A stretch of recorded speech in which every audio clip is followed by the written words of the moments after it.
Bonjour à tous, bienvenue sur la Télé des Sables. Alors aujourd'hui, je vous amène découvrir une histoire pas banale. Pas banale du tout. Je ne sais pas si vous connaissez Gilles Wagner. Certains d'entre vous le connaissent peut-être comme moi, de là-bas, là. Si vous avez l'habitude de sortir dans la baie du Sable d'Olonne, vous avez remarqué ce semi-rigide qui suit toutes les courses, les prestigieuses comme le Vendée Globe, mais aussi les plus confidentielles comme la Golden Globe Race. C'est quelqu'un qui ne parle pas beaucoup, qui est souvent seul dans ce semi-rigide, mais qui est là pour accompagner les marins. On sent chez lui l'amour de la mer.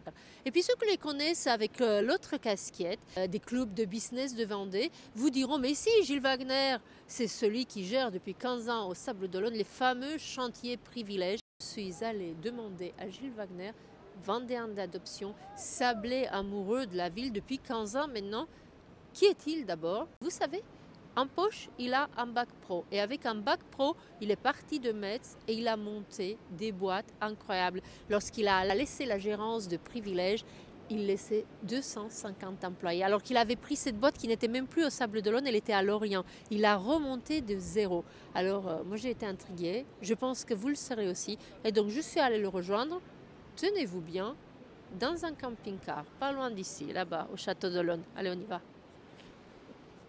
Gilles Wagner, bonjour. Bonjour Aïda. Quelle chance j'ai aujourd'hui de pouvoir enfin vous parler parce que cela fait 15 ans que nous vous connaissons tous au Sable d'Olonne, les chantiers privilèges que vous avez repris, que vous avez dirigés pendant 15 ans. Ces semi-rigides qu'on voit la dernière fois, je vous ai croisé pour l'arrivée d'Arnaud Boissière sur l'eau, on vous voit tout le temps sur l'eau, on vous connaît, on sait quelle est votre entreprise, on sait quel est votre potentiel d'affaires, mais finalement, on ne connaît pas du tout, vous êtes assez discret, on ne connaît pas l'homme qui se cache derrière la fonction. Donc merci d'avoir accepté de nous dire aujourd'hui un petit peu plus sur vous. D'abord, il y a une nouveauté, si on vous trouve non pas dans un catamaran de luxe, mais dans un camping-car, c'est parce qu'il y a une raison, et elle n'est pas banale. Pourquoi êtes-vous passé du bateau au camping-car? Vous ne partez pas en vacances, rassurez-moi. Non, je pars pas en vacances. Je pars pas faire un tour du monde comme mes anciens propriétaires en camping-car et pas en bateau. Mais je reste toujours dans l'univers du bateau. Par contre, ce qu'on a voulu, c'est créer de la proximité avec nos futurs clients. Et donc, on a un bureau fixe pour faire tout ce qu'on appelle le back-office, mais toute la partie opérationnelle client sera opérée à partir de ce camping-car, qui sera le point de rendez-vous avec nos clients pour soit gérer leur propre bateau, les rencontrer, signer des contrats, partager du temps avec eux, mais aussi promouvoir notre marque et notre société un peu partout, puisque vous aurez un jour l'occasion, Aïda, de voir l'extérieur de ce camping-car. Dès qu'il fera beau, là, il pleut des cordes aujourd'hui. Je pense qu'il va marquer les esprits au Sable d'Olonne, et peut-être partout. Et il sera aussi le point de rencontre de nos clients qui vont venir louer des bateaux, et auxquels on va apporter beaucoup plus que de la location bateau, et bel et bien de leur organiser une journée complète sur l'eau, de la location du bateau à la gestion de la nounou, en passant par la livraison du pique-nique, du plateau de fruits de mer, enfin de toutes leurs envies. Voilà, et d'autant plus que votre nouvelle activité, nous en parlerons tout à l'heure, parce que d'abord je voudrais savoir qui vous êtes, vous vous rappelez, c'est pour ça que je suis venue. D'autant plus que votre activité, elle ne s'adresse pas uniquement, comme on pourrait l'imaginer, avec les privilèges, les catamarans, aux gens extrêmement fortunés. Vous allez proposer tout un tas de services qui vont permettre à des gens même plus ordinaires de pouvoir, plus ordinaires, d'une vie plus ordinaire à terre, je veux dire, de découvrir ce que c'est que les vacances sur l'eau, la possibilité de partager tout ça. Vous allez nous en parler un peu dans quelques instants. Mais d'abord, dites-moi, Gilles, vous êtes un Vendéen d'adoption. Je savais que vous aimez la Vendée. Je savais que vous vous forcé à travailler le maximum avec des entreprises vendéennes, et même ici, nous sommes dans la cour d'une entreprise vendéenne. D'où venez-vous? Qu'avez-vous fait avant de reprendre les chantiers privilèges au Sable d'Olonne il y a 15 ans? Alors, donc, d'ailleurs, je vais fêter mes 55 ans cette année. Je suis bien content de les fêter au Sable d'Olonne. Donc, moi, je suis originaire de Metz, en Moselle, et j'ai commencé ma carrière dans l'industrie thermoplastique, dans l'industrie automobile, où j'ai eu la chance, à l'âge de 27 ans, qu'on me confie la direction générale et des actions de cette entreprise. Entreprise qu'on a développée avec un associé dont on se souviendra du prénom, il s'appelle un associé Thierry. Et avec ce Thierry, on a eu la chance de faire ce qu'il fallait pour que cette société se retourne. Elle a été cédée en 2002, et c'est une date à laquelle moi je suis parti travailler un peu en Autriche où j'ai côtoyé les très grands groupes cotés en bourse et je me suis très vite ennuyé. Parce que je suis plutôt un homme de PME qu'un homme de grosses sociétés. Donc je suis revenu dans la région Pays de la Loire. Je suis arrivé d'abord par la région nantaise, puisque j'ai pris la direction d'une société à Clisson. Je pense qu'on a fait un bon job sur cette société. Société que je quitte en 2012. Et en 2012, en fait, j'étais clairement tombé amoureux de la région, tombé amoureux de la Vendée.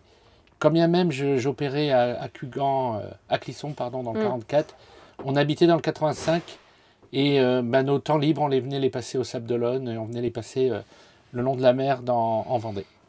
Donc, et c'est là qu'on a repris Prilège Marine, société qui était née au Sable d'Olonne, mais qui était née au Sable d'Olonne, créée par Philippe Gentot, le célèbre Philippe Gentot, également créateur de cette célèbre course, le Vendée Globe. Malheureusement, en 2008, cette société a déménagé à Lorient et elle est tombée en 2012, date à laquelle nous on arrive et on la reprend à zéro avec toujours ce Thierry.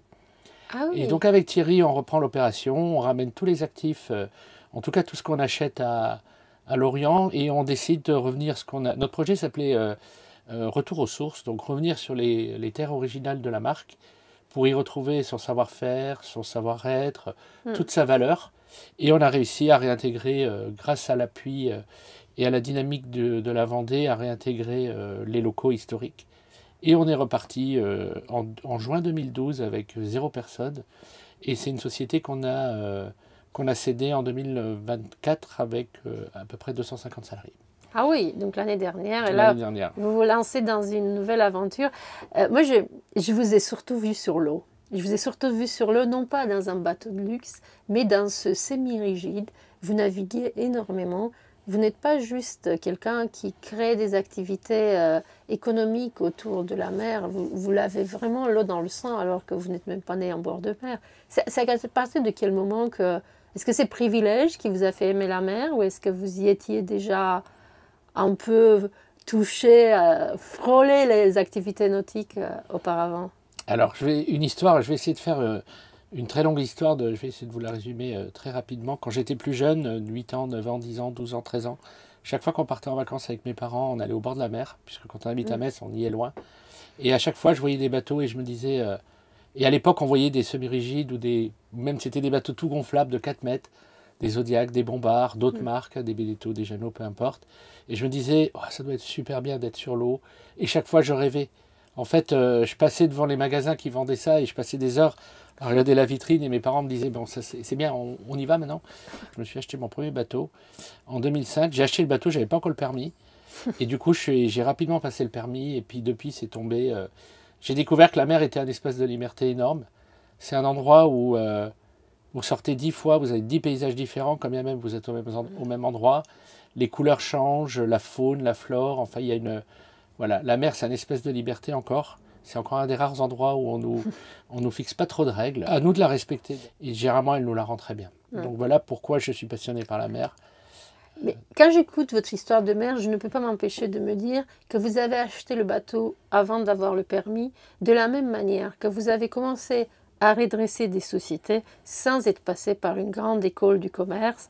Vous êtes, en fait, c'est ça qui est incroyable, c'est que vous avez une envie, vous y allez à fond. Je ne sais pas trop quel est votre parcours, mais je suis quasi certaine que vous n'avez pas suivi un parcours classique dans votre branche, n'est-ce pas? Non, pas du tout, puisque moi je me suis arrêté à un bac pro, un bac professionnel, que j'ai obtenu et je suis très vite parti dans la vie active et je crois aujourd'hui un des déclics ça a été en 91, donc à 21 ans, j'avais 2 choix face à moi, j'avais soit intégrer une toute petite PME qui venait de débarrer, même une TPE puisqu'on était 8 ou 10 personnes, et soit de rentrer dans un très gros groupe coté en bourse dans lequel on m'offrait un joli poste avec un joli bureau et j'ai choisi le côté start-up et peu de temps après, enfin quelques années après, j'en étais le numéro 2. On était passé de 7 ou 8 personnes à 80 personnes. Donc vous imaginez bien qu'en faisant ça à côté d'un dirigeant qui lui était un entrepreneur à l'époque, on apprend plein de choses. Parce qu'on ne peut pas, quand on est 10, on est obligé de tout faire pour que l'entreprise se développe. Et donc là, vous repartez à zéro, une fois de plus, parce qu'on dirait que vous aimez ça. Je n'ose pas demander à votre compagne ce qu'elle en pense de quelqu'un qui commence à zéro, parce que vous aimez le challenge ou pourquoi? Pourquoi là vous lancez une société?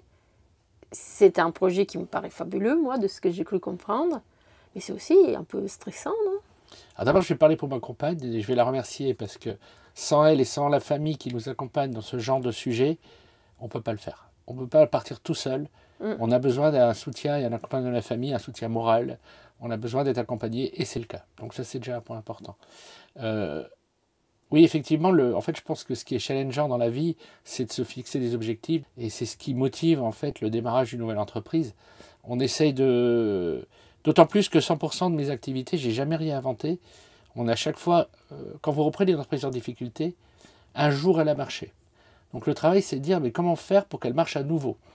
Donc c'est pas... là, on est sur une opération un peu différente.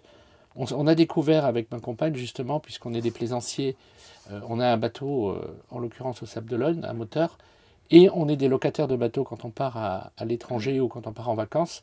Et à chaque fois, on s'est rendu compte qu'on n'arrivait jamais à avoir un service, tant en tant que propriétaire, autant qu'en tant que locataire, digne de ce nom. À chaque fois, on peut trouver des sociétés de nettoyage, on peut trouver des sociétés de location, on peut trouver des sociétés Uber Eats qui vous livrent des repas, mais vous ne trouvez pas une société qui couvre l'ensemble du processus quand vous avez un plus petit bateau. Ça existe quand vous avez un yacht de 20 mètres. Ouais. Et là, vous avez plein de monde qui frappe à votre porte. Mais quand vous avez un bateau de 8, 9 mètres, 5 mètres, 6 mètres, 7 mètres, 10 mètres, personne ne s'occupe de vous. Vous arrivez sur le bateau, il faut tout faire. Donc l'idée est venue à ce moment-là de lancer l'activité qu'on est en train de lancer. Parce que tout le monde, comme tout le monde le sait, un bateau, c'est beaucoup plus de bricolage et d'organisation que de navigation proprement dit. Donc en fait, vous vous adressez à des cadres ordinaires qui sont débordés toute la semaine et qui voudraient profiter du week-end sans avoir à se soucier de la mise en marche du bateau, comme là, au beau jour. C'est exactement ça. On s'est rendu compte, et déjà en tant que plaisancier, mais aussi avec nos voisins de ponton, que de voir le chef d'entreprise ou peu importe le cadre, ou peu importe le salarié en tout cas, qui est super occupé par son activité, qui habite à 200 km des sables, et qui arrive sur son bateau pour les ponts du mois de mai, et se rendre compte que la première chose qu'il fait, c'est qu'il doit d'abord, la première journée, tout nettoyer. En même temps, il se rend compte que la batterie elle est à plat, sauf qu'il n'est pas le seul à arriver ce jour-là. Donc les ship chandlers et tout le réseau autour est super saturé par l'activité. Puis après, en attendant, son épouse, elle n'est pas contente. Ses petits-enfants, ils ont envie d'aller pêcher, mais ils ne peuvent pas. Pourquoi? Parce que papy, il faut d'abord qu'il nettoie le bateau. Et puis quand le bateau est prêt, il se met à pleuvoir. Puis quand ça y est, le soleil arrive, il faut faire la route retour. On a tellement tous vu ça. Ben, voilà. Tellement, et c'est exactement... et d'ailleurs, c'est un de mes voisins de ponton qui m'a... C'est une histoire vraie que je vous raconte, puisque j'ai vu ses petits-enfants, attendre avec les cannes à pêche sur le ponton en disant « Mais papy, on va pêcher quand ?» Donc nous, on s'est dit, la prochaine fois qu'il viendra à bord, son bateau sera propre, son bateau sera sec. Les coussins que madame avait apportés n'auront pas moisi, parce qu'on les aura gérés. Donc elle aura le sourire. Les enfants pourront les pêcher. Et il y aura même à l'intérieur du bateau tout ce que ce monsieur nous aura commandé. Puis on s'est dit en même temps, mais zut, quand il n'utilise pas le bateau, pourquoi on n'en ferait pas profiter d'autres? Aujourd'hui en France, on a 6 millions de personnes qui ont un permis et il n'y a que 450 000 bateaux. Donc ça veut bien dire que 5,5 millions de personnes ont passé un permis et ont envie de naviguer, mais ne sont pas propriétaires. Donc nous, notre idée, c'était de proposer ce même bateau. Pendant que monsieur retourne au travail à ses 200 km, on continue à le gérer, mais en plus, on lui génère du revenu. Et donc, on va le porter à la location. Mais pareil, tout comme pour le propriétaire, on ne souhaite pas qu'un locataire il prenne une clé, qu'il porte une brassière orange un peu piquée et moisie, et qu'il parte faire un tour en mer sans conseil. Non. La promesse aujourd'hui de la société qu'on vient de créer, Up2Sea, c'est bel et bien d'amener les gens à la mer avec tout le confort.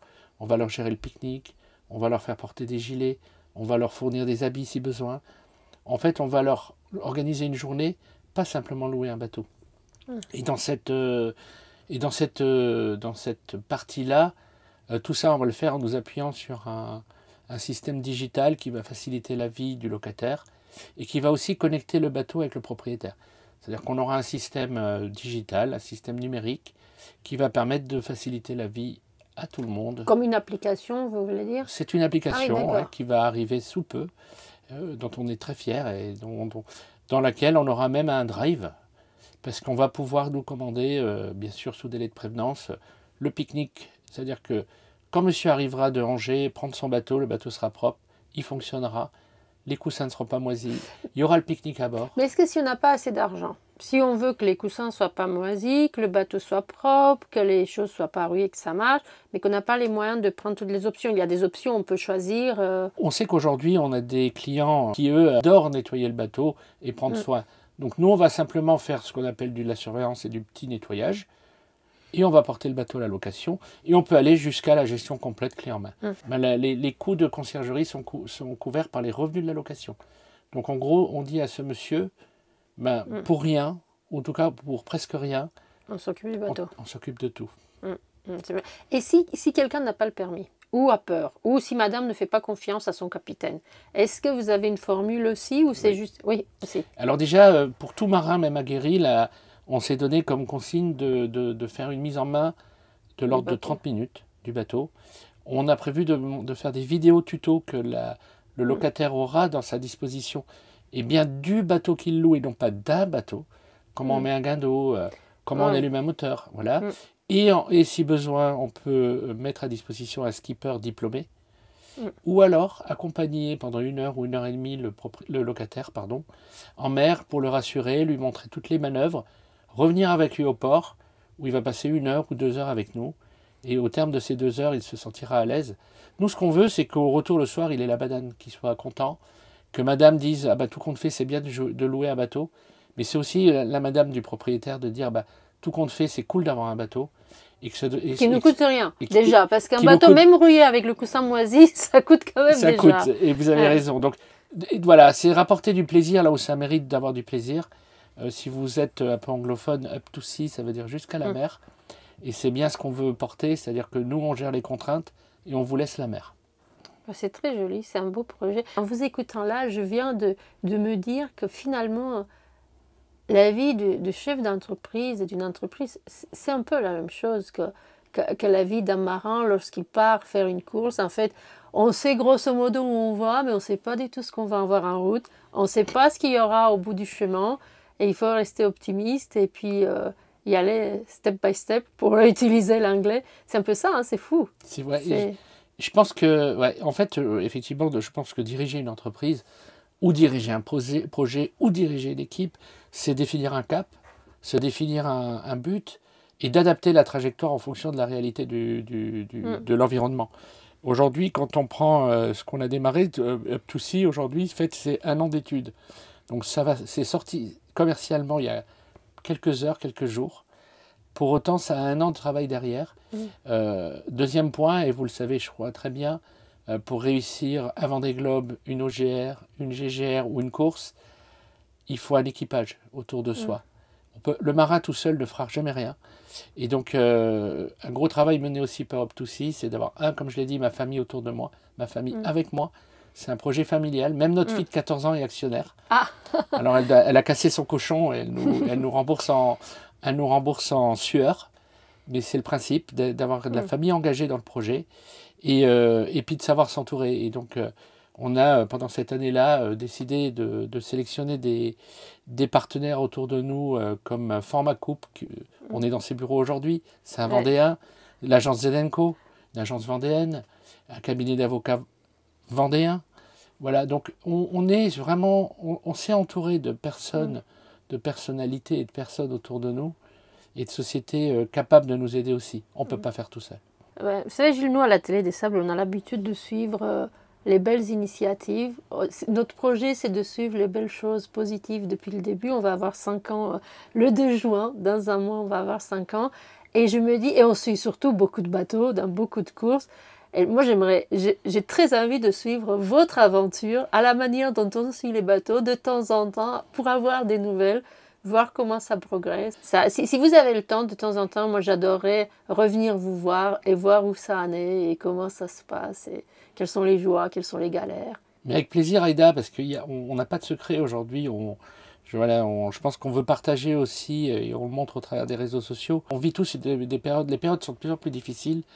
Un environnement qui est toujours assez triste, assez difficile. Nous, on essaie de mettre juste un peu de fun dans tout ça, avec plein de sérieux, parce qu'on est aussi là pour rendre heureux nos propriétaires et nos locataires. mais tout en ayant du plaisir d'un bout à Et puis l'autre. votre campagne est tellement drôle, et tellement, on voit quelques images pendant qu'on parle qui passent à l'écran, c'est vraiment très sympa. Et Ouais, c'est tellement la vie des gens qui font du bateau. ouais. Et c'est exactement ça.